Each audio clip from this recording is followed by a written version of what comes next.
All right, this week there has been quite a few things going on. So we're just going to get right into it. This is the week of February 1st, 2024. So I guess first and foremost, the Angelos family has agreed to sell their majority stake in the Baltimore Orioles.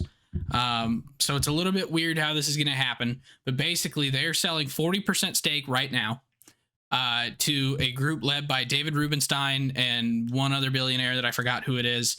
Also includes Cal Ripken Jr. and some other people like that in the ownership group. They're getting 40% stake right now. After Peter Angelos dies, and he's 94 right now, full control of the club will transfer to the group. But yeah, so that happened this week. There's a reason that they're doing it the way that they are. It's mostly a tax benefit, so the Angelos family doesn't have to pay capital gains tax on $1.55 billion. Okay, I don't love that. Like, I'd have to pay capital gains taxes, so why don't they? But sure, whatever.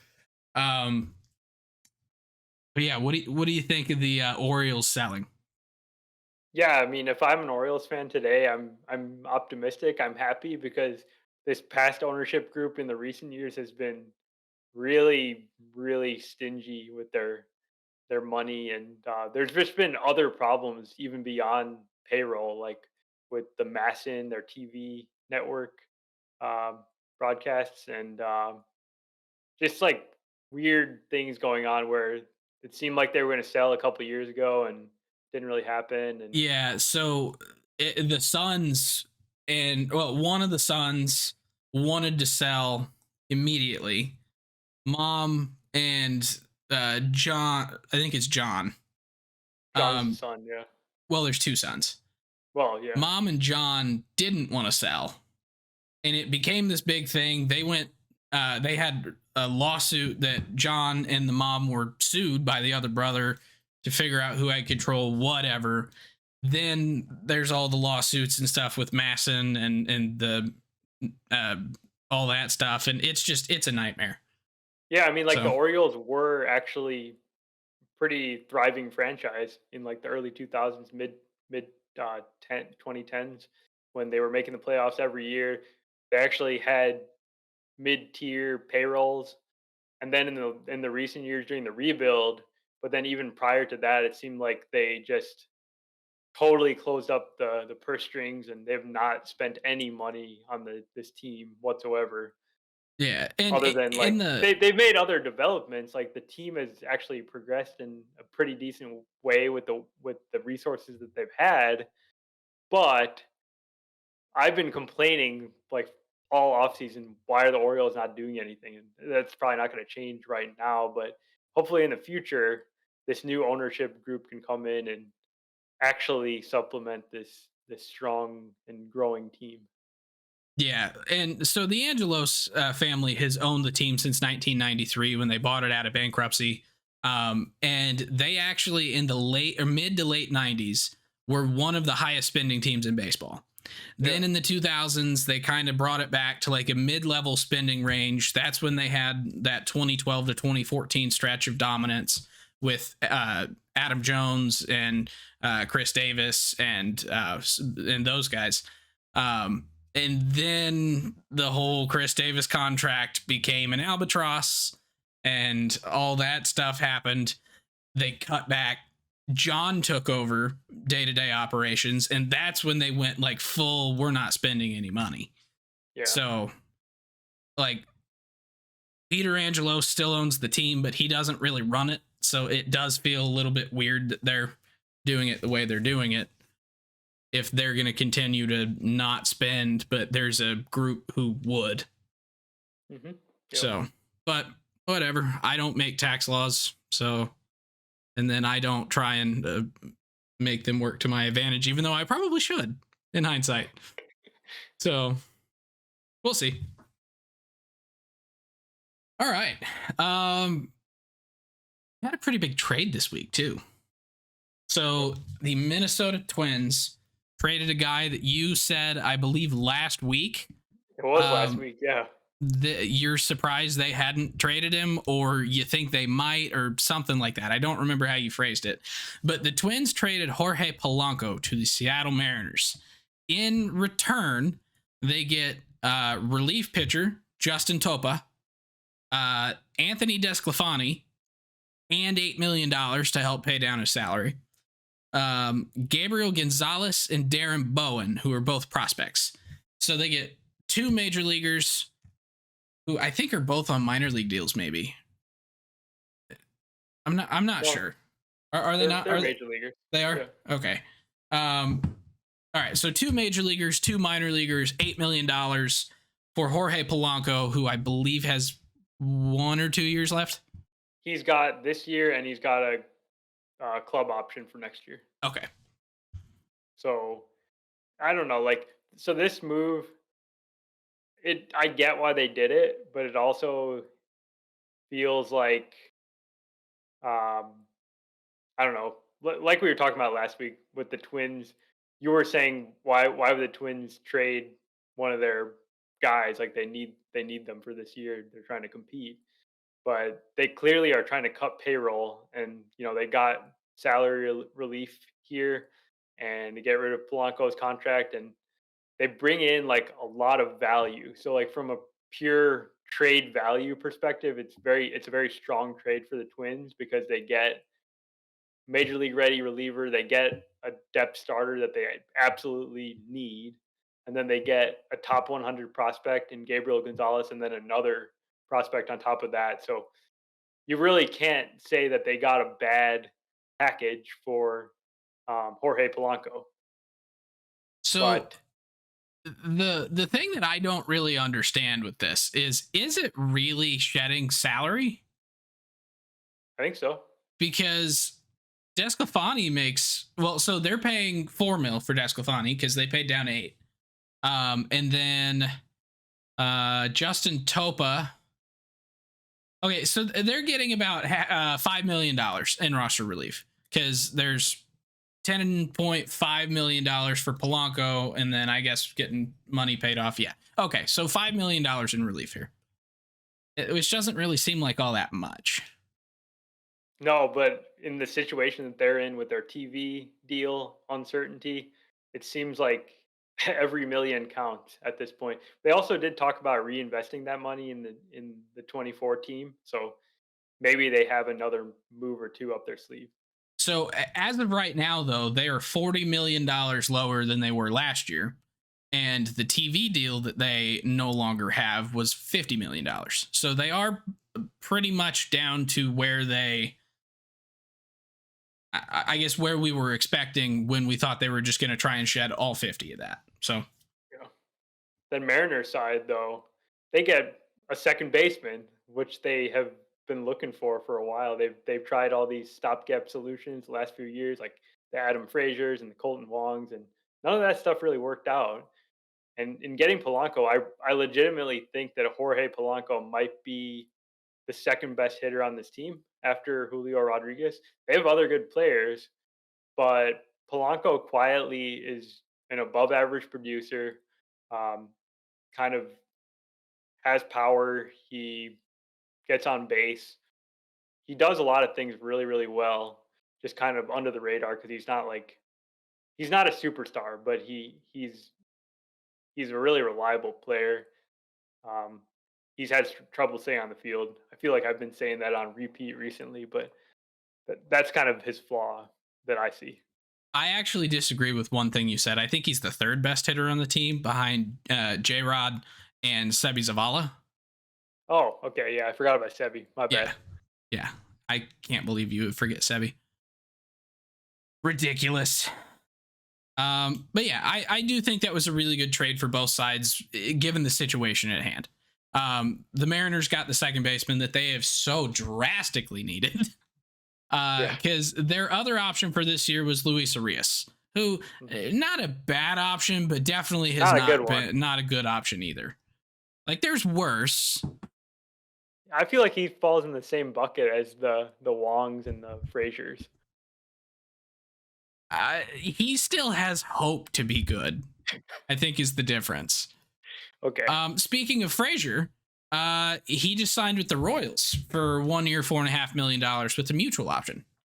The Royals will sign anyone, so they're just kind of continuing their offseason of signing old dudes that are kind of on the downsides of their career. I mean, they signed Hunter Renfroe, they signed Adam Frazier and Seth Lugo. It's like, okay, they're trying, but I don't see these moves as big for the Royals. Like, good for them. Yeah. Okay, let's go back to something interesting. How about the Brewers getting Reese Hoskins for 2 years, $34 million with an opt out? Yeah. So this one is a perfect fit for the Brewers, in my opinion. He's a he's a masher. He crushes, and he's gonna fit so well in that ballpark. Probably hit a lot of home runs. He is coming off an ACL injury. I don't know how much that affects his hitting. Maybe he'll come back and be fine. But that lineup needed some veteran presence, just from a standpoint of like half the spots in the lineup are filled by first or second year players. It's not like they've got a whole lot of certainty with what they've got right now. And we all know that the Brewers always need offense. They always seem to be kind of lagging behind their pitching staff and not able to support the team because they don't have quite the firepower in that lineup. So it's something else that I don't think a whole lot of people are really mentioning because it doesn't bring like that much. It doesn't really bring anything as far as talent wise to the team. But another thing that this does for the Brewers organization is it brings some like reputable name recognition to the lineup. Like I'm not saying that like Willie Adames is not good because he's very good, but Reese Hoskins is one of those guys that you hear his name and you know he's a good hitter. He's a power hitter. He's a true first baseman. Like he's got massive amounts of power. He's gonna stand there. He's gonna catch balls that are thrown at him, and he's gonna hit balls very, very, very far. And he's the prototype first baseman that people are used to, and he's well known.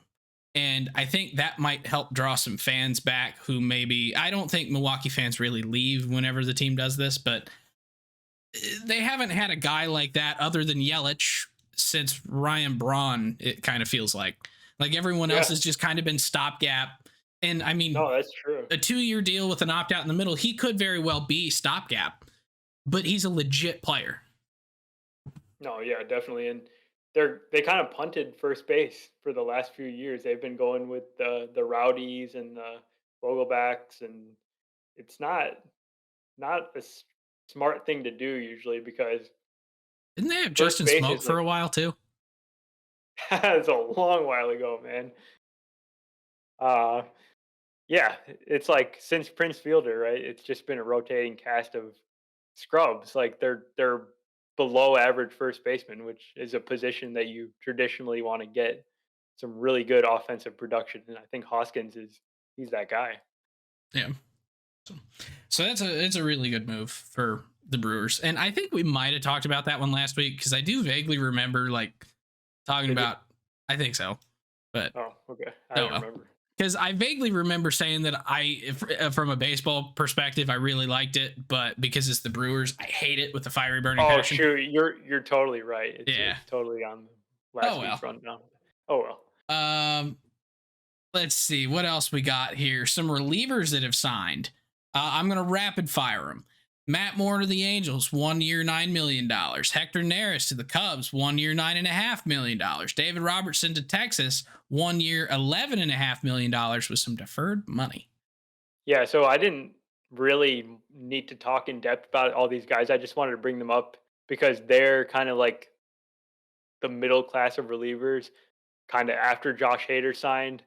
Then all relievers could go and get their deals. And these guys are all solid pitchers that are basically getting paid half of what Josh Hader is for like probably way worse real production because we always talk about talent. The talent triangle is kind of flattens out really fast, right? Josh Hader's at the top. He's the best reliever available.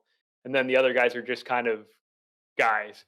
And you need these guys on your team, but they also feel like almost overpays because shouldn't you be able to find a guy that's as good as Hector Neris somewhere in your farm system?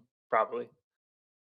Yeah, I guess at the same point, I would argue they're not overpays for one very specific reason. They're veterans who have done it before. They have the experience and maybe the confidence, and they're all getting paid pretty much the exact same thing. So they're Yep. market rate. Not really It's market overpay. rate. It's It's their market rate, but you can get this type of production from an unproven young player is what I'm saying. yeah, and I agree with you, but I think at the same time, there's some teams that want to turn to some proven guys. That's true. That's true. I mean, Hector Neris, for example, I was looking at his numbers because he signed with the Cubs, and I was trying to see how he had been doing.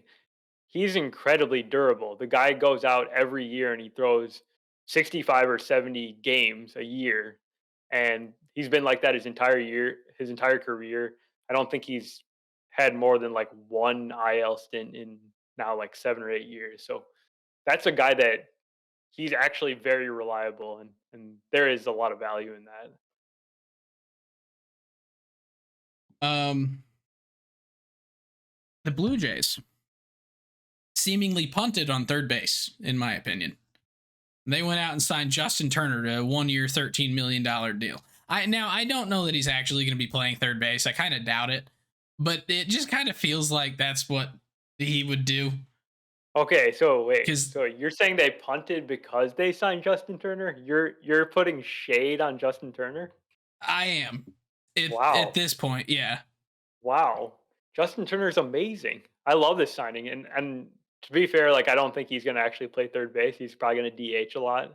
yeah. But Justin Turner is like kind of at this point, he's like ageless wonder status. He's kind of like Nelson Cruz at this point. He's 39, and he just came off a season where he hit 23 home runs, hit 276 with the Red Sox, and his bat is just year after year, he's been doing the same thing. It's like Justin Turner's really good.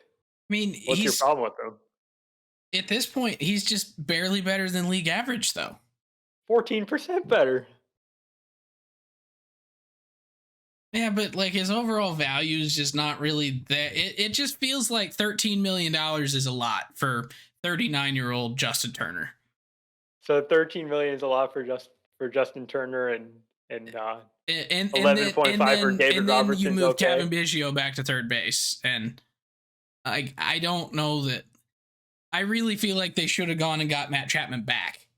That's still not out of the question, right? Yeah, but I don't know. This just he's the replacement for Brandon Belt, is what he is. Hmm. Yeah, Like, how was Brandon Belt last year compared he was to? fantastic. He was absolutely great last year. So you're basically downgrading from Brandon Belt to Justin Turner. You still haven't addressed third base. Like, I don't Okay. know. I just maybe it's just the order of operations here, and there's more things that are going to happen where I go, okay, whatever. Yeah, it's fine. It's a good move. But right now, it feels like getting a DH was not their. But that's not the thing that's going to make or break their season.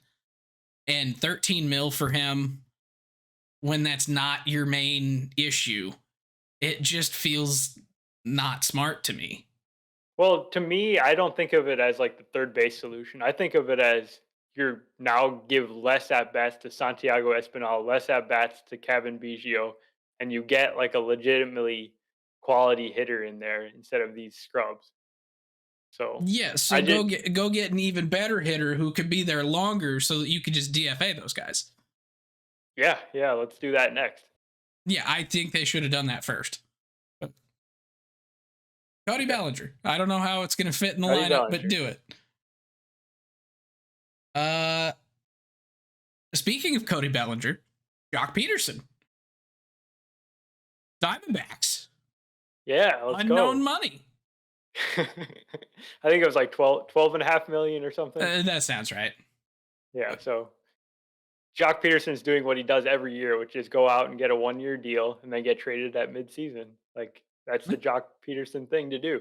And he's like maybe he would have been a good DH signing for the Blue Jays. Like he's kind of like Hoskins esque. He's got power. Um, he doesn't really have defensive value or any other value other than power, really. He's kind of worse than Hoskins, so I kind of take that back. But he's fine. That He's brings a up a fine good player. question, though. Well, I guess money is probably the reason, but it feels like he would have been a really good fit on the Brewers. Yeah, maybe. Yeah. Um. Okay, so actually, we'll go to the two boring ones first, and then we'll come back to the actual big news here. Joe Smith retires. I did not realize that Joe Smith was still active. I didn't either. And then the other one is both Willie and Wandy Peralta signed today, and I'm assuming David and Johnny Peralta are gonna sign soon. So Wandy is the only. So Wandy signed an actual major league deal with the Padres, 4 years, $16.5 million to probably 4 years? 4 years. What? Isn't he like 35? So he's not young. Okay.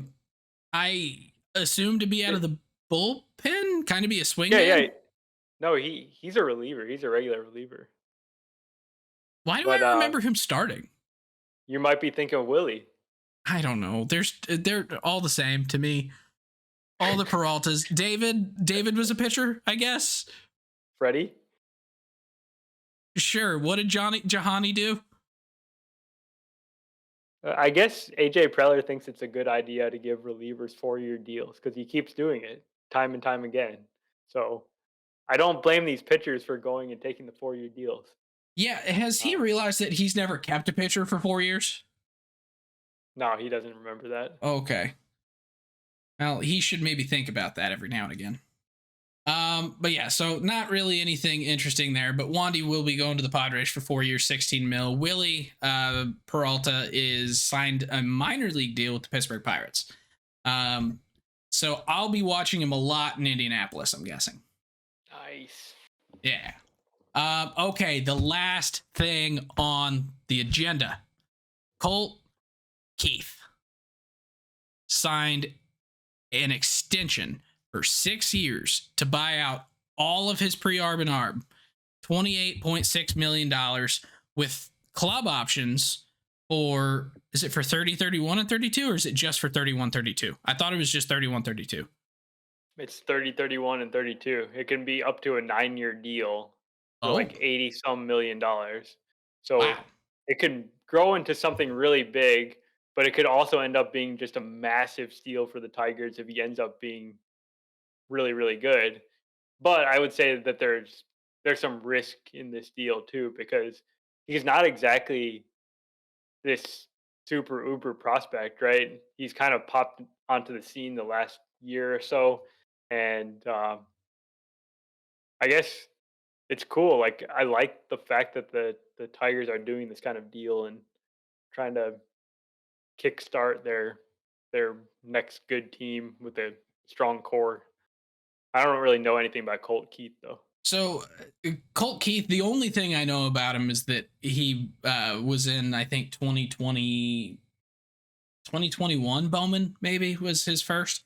But yeah, guy for the Tigers, he has a lot of power, and that's his main thing. But over the last couple seasons in the minors, his hit tool has been there at every level. Like he had 320 at single A in 44 games at the age of 19. Went up to high A for the end of that season, didn't hit very well in 18 games, hit 162. Then went back to high A to start or for all of 2022. It looks like he missed about half the year, but hit 301. Then went to double A and triple A last year, hit 325 and 287. And he mashed 27 home runs last year across both levels. And really, that's the first time that his power has manifested in game, but his raw power is just nuts. So his prospect grades it took him from a 5th rounder to being uh, he in the top 100 now? I think he is. Probably, yeah. But yeah, but like his future grades are 50 hit, 60 game power, 70 raw power, 30 speed, 30 field. Yeah. And The other thing I'll mention about him is that he's not regarded as a great defender. I know he kind of made the switch from third base to second base this past season. I think he's gonna probably have a chance now to break camp with the Tigers as their everyday second baseman. yeah, he kind of, from what I'm seeing, at least on his stats page, and that little tidbit right there, he kind of sounds like Nolan Gorman a A little little bit. bit, yeah, yeah. That's a good. And That's a Nolan good Gorman, thought, yeah. after a year of adjustment, then had a really solid defensive year at second base. And he's getting better too. So like Colt Keith, 22 years old, he was drafted out of high school. No. Yeah, he was drafted out of high school. I forgot it was 2024. Oh my God. I thought it was 2022. I'm like, that was only 2 years ago. Oh, wow. I don't like that at all. Hey, tomorrow's February, and you know what that means? Baseball. That means the day after tomorrow is Groundhog's Day. Exactly. Does that make me the Cub fan that did the Donald Duck drunk the World Series? Bill Murray. Bill Murray. There we go. I don't know why I blanked on his name. Does that make me Bill Murray? Yes. Okay, cool. So that's all we have on. Oh, I guess. Oh yeah, we talked about that. Never mind. So yeah, this could be a really interesting move here for the Tigers to sign Colt Keith before he even makes his major league debut. So I thought there was, like, the way that this was structured wasn't like the guarantee was insanely high, but it could escalate, right? So the guarantee is the only 26 some million for the 6 years. The 28.6. 28.6. And then there's escalators in it, right? I don't remember exactly. I thought it was just big options, big club options for the 3 years after the 6. Maybe it is, but yeah. So should be interesting. We'll see how he does this year. I'd give him probably 2 years before I judge him too hard if he has a rough first year, because I mean Torque is just now kind of breaking out. So give the dude a little time, but there's a chance that this is going to work out really well for the Tigers.